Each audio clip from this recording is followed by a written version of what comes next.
Pemirsa, kita kembali di special report kasus hukum Ahok dan kita masih akan lanjutkan dengan Mas Redim. Kali ini Mas Redim bisa diinformasikan begitu ya bahwa kemarin pasca memberikan keterangan di persidangan, kemudian malamnya Mas Redim ini bertemu begitu dengan Kiai Haji Ma'ruf Amin. Bisa diceritakan apa saja yang dibicarakan pada saat itu? Ya, sebelumnya saya berkomentar tentang lebih jauh lagi. Saya mengajak kepada warga Nahdiyin, umat Islam di Indonesia, pengurus GP Ansor dan keluarga besar Nahdlatul Ulama untuk kita sama-sama mendoakan orang tua kita, Kiai Haji Ma'ruf Amin agar selalu diberikan kesehatan, kekuatan dalam menghadapi cobaan yang beliau hadapi saat ini.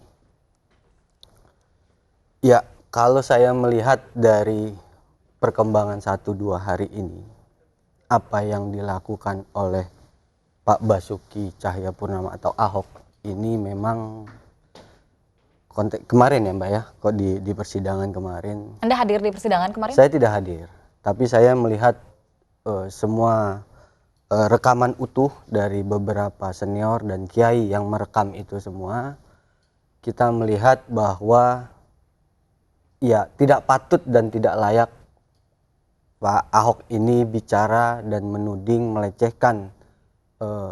Bagian mana menurut Anda yang paling tidak patut dan tidak layak? Iya, kata-kata bohong, tidak tidak benar, bohong gitu kan. Itu kan ada kata-kata itu yang di persidangan kemarin. Nah itu kita semua paham dan kata-kata itu tidak pantas dilayangkan kepada orang tua kita, tokoh besar kita, ulama besar kita, jadi panutan umat Islam di Indonesia saat ini. Ini kenapa seluruh komponen keluarga besar NU hari ini bereaksi, karena ini bentuk kekecewaan kita, ini bentuk kemarahan kita terhadap Ahok dan pengacaranya. Kenapa kita marah? Karena ini orang tua kita, orang yang kami tazimi, yang kami hormati. Jangankan kami bertemu berhadapan dengan beliau mau tatap muka, melihat tatap mata langsung itu kami pun tidak berani, Pak. Kami selalu akan tunduk, saking hormatnya kita dengan beliau. Ini datang komentar yang tidak baik, tidak patut disampaikan seorang pemimpin. Nggak tahu, besok mudah-mudahan tidak jadi pemimpin lagi dia. Amin. Gitu. Saya berharap begitu, karena ini bukan contoh pemimpin yang diharapkan oleh masyarakat Jakarta. Kembali lagi ke kasus yang kemarin di persidangan. Ya, secara global saya melihatnya ini karena ranahnya hukum, saya tidak akan tidak akan lebih dalam lagi mengkaji persoalan hukumnya. Biar ada Mas Heri, ada Ketua Komisi Hukum MUI. Tapi yang jelas saya dan teman-teman Ansor DKI Jakarta saat ini memang sedang menelaah dari mana titik ya kalaupun memang ranah ini akan kita lanjutkan, ya akan kita lanjutkan gitu. Baik, pada saat pertemuan begitu dengan Pak Ma'ruf Amin, apakah beliau sempat menyinggung terkait dengan sidang kemarin? Ya, semalam saya bertemu dengan Kiai Ma'ruf, beliau ya ada beberapa nasihatnya yang memang sampai saat ini masih kita pegang.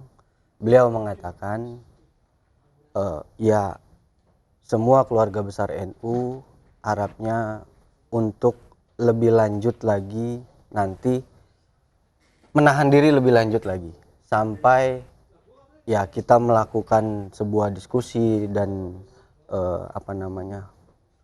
rembuk para kiai ulama lah. Kita nanti akan mengikuti itu semua. Baik, diminta untuk tetap menahan diri begitu ya. Menahan diri dari apa nih? Jika Anda lihat saat ini ada reaksi keras begitu ya dari teman-teman GP Ansor seluruh Indonesia, bahkan khususnya di Jakarta tadi Anda bilang menghimbau teman-teman juga agar bersatu begitu dan lain sebagainya. Apakah menahan diri ini dalam hal? Iya, menahan diri dalam hal agar tidak berbuat sendiri. Karena biar bagaimanapun Ansor ini punya ketua dan ketua umum. Gitu. Jadi kita menunggu perintah dari pimpinan. baik itu pimpinan wilayah maupun pimpinan pengurus pusat GP Ansor sendiri, Mbak. Baik, jika kita lihat begitu ya dari sisi hukumnya, kemarin pada saat persidangan ini diperiksa begitu ya selama 7 jam maraton. Nah pada saat itu apakah ada pihak-pihak seperti jaksa atau hakim yang berusaha untuk menunda dulu persidangan ataupun menghentikan persidangan dalam waktu 7 jam itu karena melihat kondisi dari beliau yang usianya sudah agak lanjut? Inilah yang saya sampaikan, kekecewaan kami dan Komisi Hukum itu, Mbak, di MUI itu dokter-dokter ya, ahli-ahli hukum ya, bukan sembarangan orang di sana itu ya, dan paham sangat mafhum ya untuk persoalan-persoalan hukum ya. Dan oleh karenanya dengan perilaku yang tidak manusiawi dan tidak ada yang menghentikan, ya kan, tidak jaksa, tidak hakim, ya kan, dengan perilaku pengacara yang mengumbar seenaknya seperti itu ya, di luar batas-batas kemanusiaan. Saya protes di belakang meja persidangan itu, ya, yang seharusnya tidak diperkenankan, tapi saya lakukan. Dan alhamdulillah beberapa kali saya protes, yang terakhir dihentikan persidangannya. Artinya ini kan tidak mempunyai kepekaan, ya, seharusnya jaksa. Majelis yang mulia, kami mohon agar acara kesaksian dari saudara saksi yang kita ajukan dicukupkan. Mengingat saya melihat bahwa beliau sudah terlihat letih. Sangat letih. Sudah beberapa kali beliau mengatakan menatap, mengingat. Ya bayangkan kalau Anda kalau misalnya kuliah saja 2 jam itu sudah capek. Dalam suasana yang enjoy toh. Taruhlah di sini presenter dengan 3 jam kedinginan menggigil. Padahal udah kebiasaan di sini kan. Nah, ini di forum yang seperti itu. Dapat dibayangkan, dan beliau adalah ulama yang kita hormati. Nah, ketika dihentikan, gitu, ketika kami protes baru dihentikan. Dari jam 9 sampai jam 15.40. Nah, dalam catatan saya bahwa perilaku kolega pengacara saya, kolega saya pengacara, itu harus dihentikan. Perilaku yang tidak etis, ya, Baik. Nah kemarin selama yang harus menjunjung profesionalitas pengacara. Baik. Yang dilakukan oleh teman-teman kita pengacara di sana adalah di luar standar, di luar profesional. Dan inilah yang sangat kami kecewa dan dia biarkan oleh majelis hakim yang mulia. Yang seharusnya majelis hakim yang mulia juga ditanyakan. Bagaimana Pak saksi, apakah saudara terus memberikan kesaksian atau sampai di sini? Tapi kemarin tidak ada. Tidak ada sama sekali. Inilah yang harus diperbaiki kuhab kita ke depan.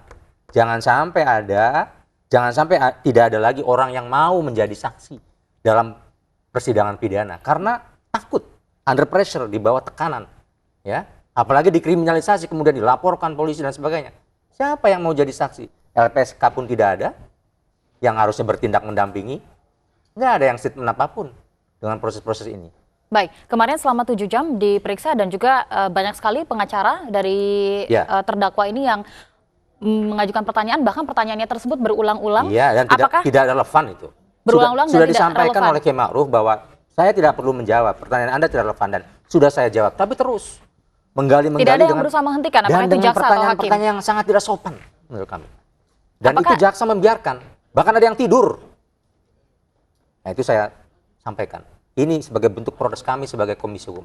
Kami akan laporkan juga kepada Komisi Kejaksaan.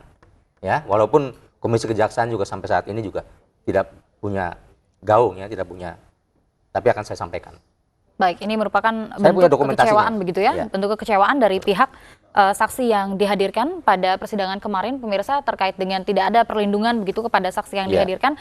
Baik itu dari jaksa, bahkan tadi Anda menyampaikan bahwa di persidangan pun ada jaksa yang sampai tidur. Begitu. Kita masih akan membahasnya pemirsa di Special Report kasus hukum Ahok sesaat lagi.